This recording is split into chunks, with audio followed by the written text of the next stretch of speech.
News at 10 is brought to you by Pure protects your crops with great knockdown effects against harmful insects, worms, and other pests. Pure biological insecticide and miticide. Available at A Super Center, a division of the Jamaica Broilers Group. In the news tonight, new pictures of Dudus on U.S. soil. Silence broken. Coke issues statement. PNP calls for removal of Reverend Al Miller. Good evening and welcome. I'm Nadine McLeod. We're back with the news after a short break. Welcome back. We begin tonight with news that Christopher Dudus Coke is now in the custody of the United States Authority. Coke was extradited this afternoon after waiving his rights to an extradition hearing locally. Coke arrived at White Plains, Westchester County Airport outside New York City shortly after 6 this evening. The United States Attorney's Office in the Southern District of New York confirmed Dudus' arrival in a statement this evening. The statement notes that Dudus will face a Manhattan court tomorrow. The U.S. Attorney's Office said Coke faces a mandatory minimum sentence of 10 years and up to a maximum sentence of life in prison if he's convicted on the narcotics charge. The gun charges bring a maximum sentence of 5 years. The U.S. Attorney sought to assure that the charges contained in the indictment are merely accusations and the defendant is presumed innocent until proven guilty.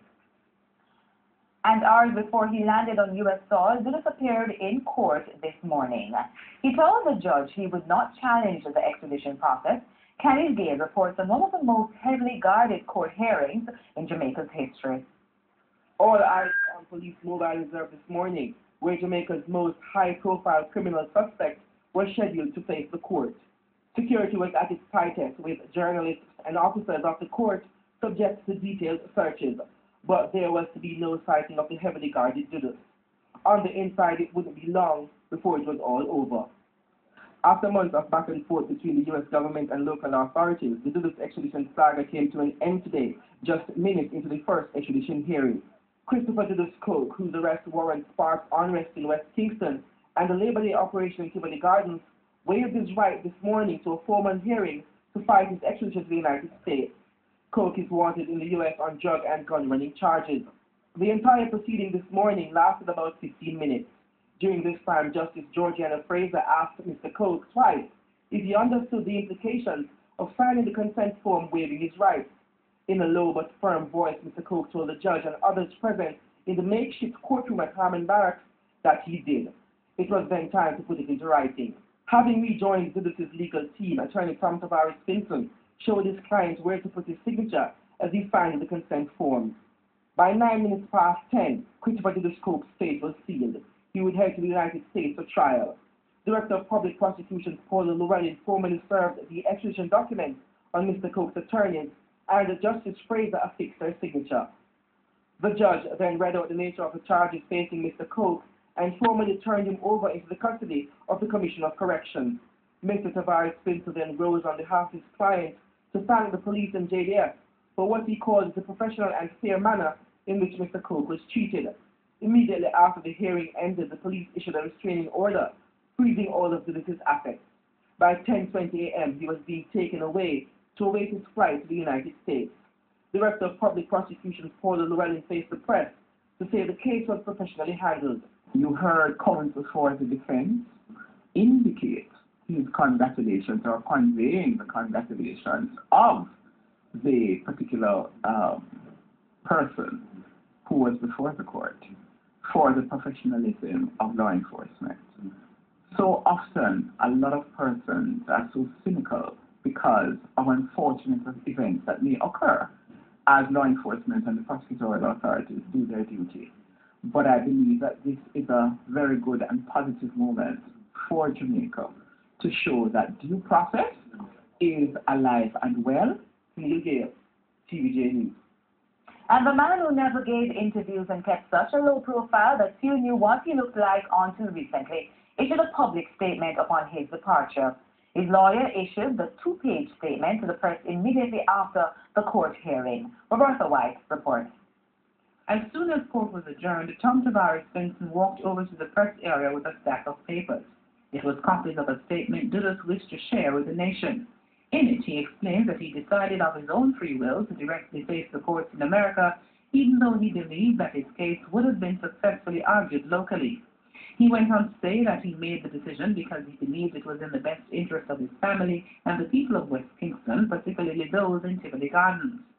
Dudus said he hopes his decision will help in the healing process for everyone who has been adversely affected by the extradition matter. The accused drug lord said above all, he was deeply saddened by the unnecessary loss of life during the Tivoli Gardens operation, which he said could have been avoided. Dudus said he's leaving Jamaica and his family, in particular his mother Patsy, with a heavy heart, but that he's fully confident that he will be vindicated and returned to them.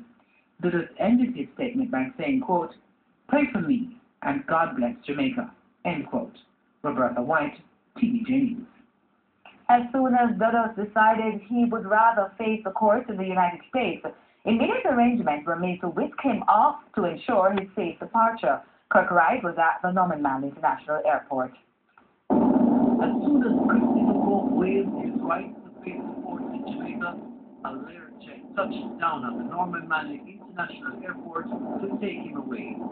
The intense security all around the airport with soldiers just about everywhere ensured Dudus was safe while still in the jurisdiction of the Jamaican government. A JDM helicopter approaching the airport carried Coke straight to the waiting jet. U.S. Marshals and the private security personnel flying watched as he approached. Coke exited the helicopter carrying a white bag and surrounded by heavily armed JDF soldiers who took him into an office at their base to do final paperwork before his departure to the States. By this time, almost all of the activities at that section of the airport had stopped and everyone came out to get a glimpse of the reputed Don. It was a cat and mouse game between the media and security personnel who tried to keep the cameras from getting into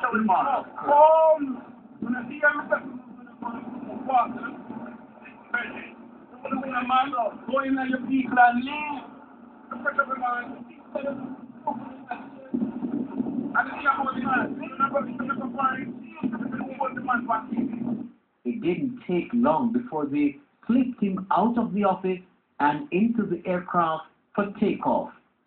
There were no final farewells, hugs, or kisses for Dudus as the aircraft carrying him taxied down the runway for takeoff. Kirk Wright, Tvj News. Dudus' departure caps a 10-month-long saga. Let's take a look at the chronology. In early August 2009, there were whispers that the United States government was interested in a reputed gang leader with ties to the JLP administration. Then a document unsealed in the U.S. Southern District Court of New York on August 28 revealed that the man being sought by U.S. law enforcers was the Tivoli Gardens strongman Christopher Dudus Coke. Dudus was wanted on drugs and gun trafficking charges. The government was between a rock and a hard place. Analysts argued that if it signed away Dudus to U.S. authorities, the JLP administration would find itself in a political crisis, and if it didn't, a diplomatic one. In fact, Dorothy Lightburn, whose job it was to sign the extradition order, went to great pains to avoid the issue, declaring up front as she addressed the function in September 2009 that she would not be entertaining questions about the matter. On October 29, 3 months after the extradition request was made public, the Attorney General issued a statement advising that she was sorting out legal issues with U.S. authorities. She said she would not be rushed. Meanwhile, the pressure to extradite Dudus mounted, but the government maintained that it was merely following procedure to secure the rights of one of its citizens. But many wondered why this particular case was so extraordinary. 2009 ended with the extradition request for Christopher Coke still pending, and the United States government still expressing concerns. It was a new year, 2010 started, and the Dudus saga was about to deepen. In January, the U.S. authorities revealed that they would not be backing down or withdrawing the request for the Tivoli Gardens strongman. In February, the embassy began revoking visas of prominent Jamaicans. Although a connection was never confirmed, this left several members